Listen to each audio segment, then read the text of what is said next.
2013 में मैंने बैंगलोर में सीनियर नेशनल एथलेटिक्स चैंपियनशिप में पार्टिसिपेट किया, जिसमें मेरा शॉट पुट में गोल्ड मेडल आया और डिस्कस थ्रो में सिल्वर मेडल आया। और वहां पे जब मैंने बहुत सारे पैरा एथलीट्स को देखा कि सम आर ब्लाइंड, कुछ व्हील चेयर बाउंड है, जिनके ब्लेड रनर्स है, तो उन सबको देख के एक ऐसी इंस्पिरेशन और एक ऐसा जुनून जगा कि नहीं, बस अब तो और कुछ करना ही नहीं है, अब तो बस पैरा स्पोर्ट्स करनी है। Age is just a number. सबसे ऊपर मेरे अंदर की पावर, जो मेरी पावर है, जिसको मैं सोचती हूँ कि मैं कुछ भी कर सकती हूँ। कभी कभी कुछ कुछ इश्यूज आते हैं कि एक हाथ नहीं है, उस हाथ से नहीं कर पाती हूँ, लेकिन फिर भी आई कैन डू। बस मेरे लिए यही मेरे मंत्र है कि मैं कर सकती हूँ और मैं करती हूँ। कभी कभी जीवन में हमें कुछ ऐसी चोटें लगती हैं जिनका भरना नामुमकिन होता है, और ये घाव आपको अंदर तक तोड़ देते हैं। पर हम ही में से कुछ लोग ऐसे भी होते हैं जो हर परिस्थिति का मुकाबला डट कर करते हैं। दोस्तों, आज हम इस वीडियो के माध्यम से एक ऐसी ही शख्सियत से मिलेंगे जिनका जज्बा एक घायल शेरनी सा है, जो कभी हार नहीं मानती। हम बात कर रहे हैं पैरा एथलीट वीना अरोरा जी की, जिन्होंने 36 साल की उम्र में खेलों में आगाज किया और पहाड़ जैसी मुश्किलों का सामना करते हुए खेल जगत में अपने लिए एक खास जगह बनाई। तो आइए मिलते हैं आयरन लेडी वीना अरोरा जी से। टिल 2000 मैं भी एक नॉर्मल लाइफ जी रही थी, एक नॉर्मल हाउसवाइफ की तरह, having a son of 3 years old। लेकिन एक डॉक्टर की वजह से, डॉक्टर की लापरवाही की वजह से, मेरे राइट हैंड में बिलो एल्बो गलत नस में इंजेक्शन लगाने की वजह से मुझे गैंग्रीन हो गई। और उस गैंग्रीन की वजह से मेरा हाथ काटना पड़ा। एंड 2000 में, जैसे कि मैंने बताया कि मेरा हाथ काटना पड़ा, 2012-13 तक तो मुझे पैरा स्पोर्ट्स के बारे में कुछ पता नहीं चला। 2007 में मैंने अपनी ग्रेजुएशन, जो कि मेरी मदर की डेथ की वजह से 1993 में ड्रॉप हो गई थी, दोबारा एक हाथ से लिखना स्टार्ट किया, पढ़ना स्टार्ट किया। एंड 2010 में ग्रेजुएशन कंप्लीट करने के साथ ही मैंने सेल्फ डिपेंडेंट होने के लिए एक बिजनेस स्टार्ट किया। बिजनेस का एक पार्ट अमृतसर में रन करता था, एक पार्ट दिल्ली में था, लोनी में, ब्लॉक प्रिंटिंग का बिजनेस। तो मुझे उसके लिए फ्रीक्वेंटली दिल्ली जाना पड़ता था। एक बार 2012 में मैं दिल्ली गई थी और अनफॉर्चुनेटली मेरी ट्रेन मिस हो गई। तो जैसे ही मैं स्टेशन पे पहुंची, मैंने देखा कि ट्रेन निकल रही है। तो लाइक फिल्मी स्टाइल, जैसे सबने वो डीडीएलजे देखी होगी, और उसमें था ना, जा सिमरन जी ले अपनी जिंदगी। तो ऐसे ही when I was running behind the train, तो एक हाथ मेरे लिए बाहर आया, लेकिन वो मुझे अंदर नहीं खींच पाए, तो उन्होंने मेरे लिए चेन पुलिंग की, ट्रेन रुकवाई और फिर मुझे अंदर खींचा। उसके बाद में वो खुद भी एक पैरा स्पोर्ट्स पर्सन ही थे। उन्होंने मुझे पैरा स्पोर्ट्स के बारे में बताया। उन्होंने मुझे बहुत सारे लोगों की फोटोज दिखाई जो पैरा स्पोर्ट्स में बहुत अच्छा कर रहे थे। तो थोड़ा मुझे कन्विंस करने की भी कोशिश की कि आप भी पैरा स्पोर्ट्स ट्राई करो। मैंने कहा कि नहीं, अभी मेरी बहुत एज हो चुकी है, तो मैं पैरा स्पोर्ट्स नहीं करूंगी। लेकिन फिर भी उन्होंने मुझसे मेरा नंबर ले लिया, और हर बार में कोई इवेंट होता था या फिर कोई प्लेयर कोई अच्छा करके आता था, तो वो मुझसे बातचीत करते रहते थे। बस इसी से मेरी पैरा स्पोर्ट्स की जर्नी स्टार्ट हुई।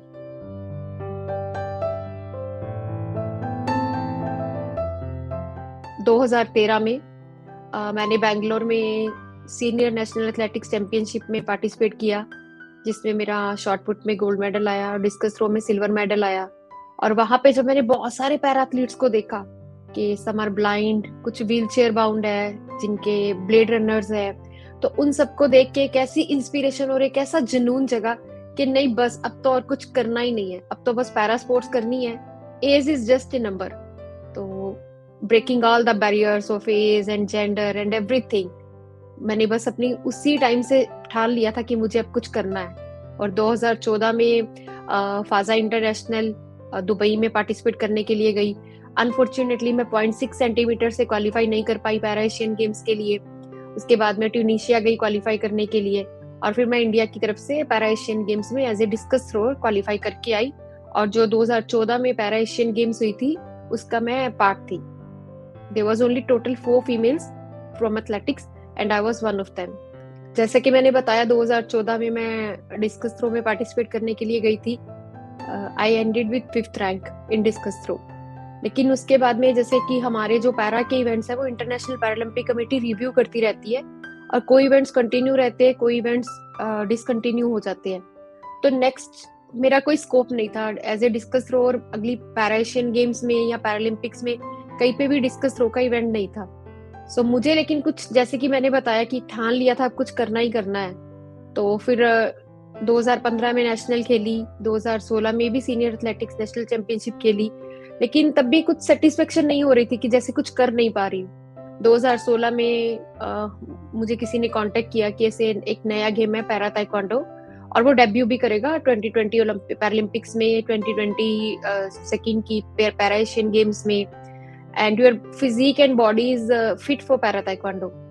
तो पहले तो बहुत हेजिटेशन हुई कि नहीं, पैरा ताइक्वांडो तो बहुत फास्ट गेम है, किकिंग नहीं कर पाऊंगी मैं शायद इस एज में। लेकिन फिर जैसे कि नए नए एक्सपेरिमेंट करना और कुछ करना, उसी जुनून में 2016 में पैरा ताइक्वांडो में स्विच किया, and I was the first athlete of India to represent and get a medal in para taekwondo championship, in Asian championship that was in Philippines Manila। उसके बाद तो फिर कभी पलट के शायद नहीं देखा। अपनी मेहनत और जुनून से वीना अरोरा जी ने देश का मान बढ़ाया, पर ये सब कर पाना इतना आसान नहीं था। उनकी जिंदगी के कुछ अनछुए पहलुओं को जानकर जितना दुख होता है, उससे कहीं ज्यादा उन पर गर्व होता है कि जिंदगी की हर मुसीबत को किस तरह से उन्होंने बहुत छोटा बना दिया। जैसा कि मैंने पहले भी कहा कि मैं एक नॉर्मल हाउसवाइफ की जिंदगी जी रही थी, और स्पोर्ट्स से तो एक क्रिकेट जो कि हमारे देश में बहुत बड़ी फैंटेसी है, उसके अलावा कभी कुछ स्पोर्ट्स की तो नॉलेज भी नहीं थी।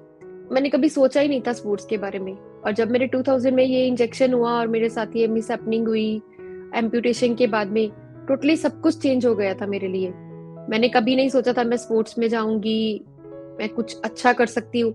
लेकिन एक चीज जो हमेशा मेरे अंदर रही है, जिसने मुझे स्ट्रॉन्ग बनाया और जिससे मैं स्ट्रॉन्ग हूँ और जिससे मैं लाइफ में कुछ कर भी पाई, वो था मेरी विल पावर।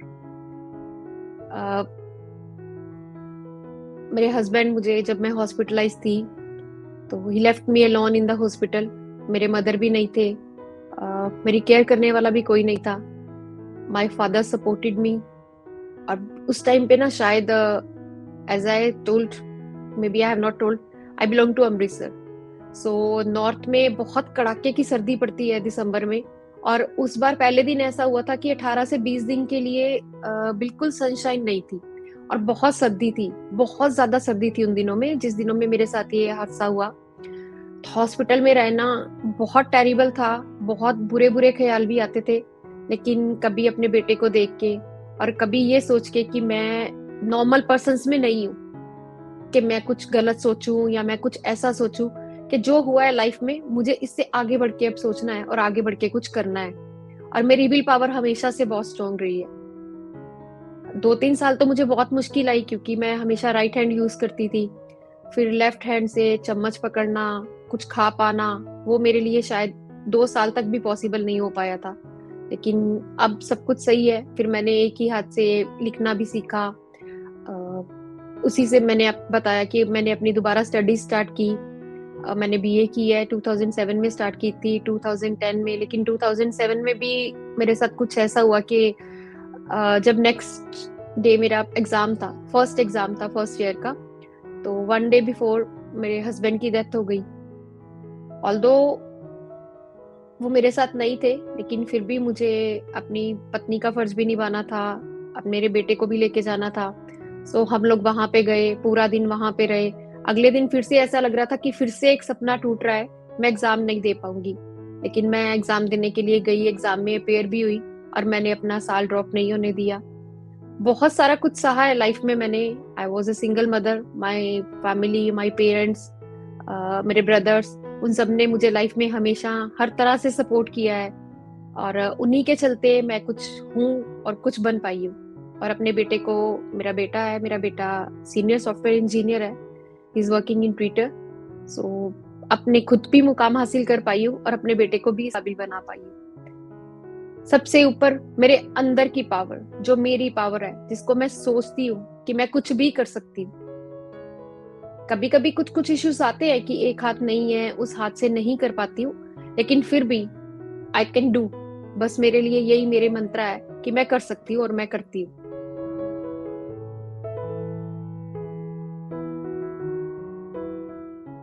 ऐसा कोई मैसेज नहीं देना चाहूंगी, जस्ट अपने अंदर की फीलिंग्स शेयर करना चाहूंगी कि कभी भी अपने आप को किसी से भी अलग या छोटा नहीं समझना चाहिए।